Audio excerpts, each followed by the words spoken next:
paralyzing illness is hitting Minnesota with 6 cases right now reported in just the past 2 weeks alone. It starts out at what appears to be the common cold and quickly progresses to muscle weakness. Courtney Godfrey joins us now in the studio. And Courtney, the syndrome is a lot like polio. Yeah, the symptoms are very similar to those seen in polio patients, but unlike polio, this disease doesn't have a vaccine. The Minnesota Department of Health says they've never had this many cases, and they can't seem to pinpoint what causes it. When you see 7-year-old Quentin Hill today, it's hard to believe this was the same kid only a week ago.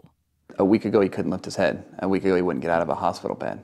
Only days after coming down with what appeared to be the common cold, See that? Quentin lost function in his neck and left arm. We saw so many different neurologists and doctors that came through trying to figure out exactly what it was. And even when the diagnosis came, trying to figure out what to do about it. Quentin was eventually diagnosed with a rare illness called acute flaccid myelitis, or AFM, a condition that causes paralysis. 100,000 people can get it, and 1 kid will be paralyzed from it. It's similar to polio, is what they say. The Minnesota Department of Health says 6 cases have been reported across the state just in the last 2 weeks. And yet health officials can't pinpoint the cause, let alone a treatment. We don't have simple answers for this. It's a hard situation, and we feel for these parents. And so we're trying to do the best we can to make sure that all the information is aggregated so that ultimately we can know more about this. There are kids that are in the hospital now that have lost multiple limbs or that, can't move from the neck down.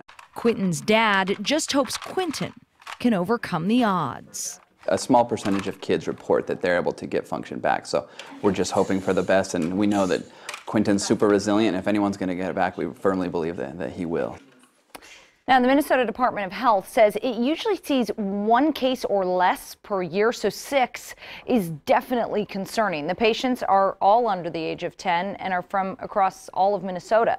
As for prevention, health officials say it's the same advice they would give for the cold and the flu. Wash your hands frequently, cover your cough, and if you feel sick, just stay home. Oh, Tim? frightening for parents. So frightening. Yeah, thanks, Courtney.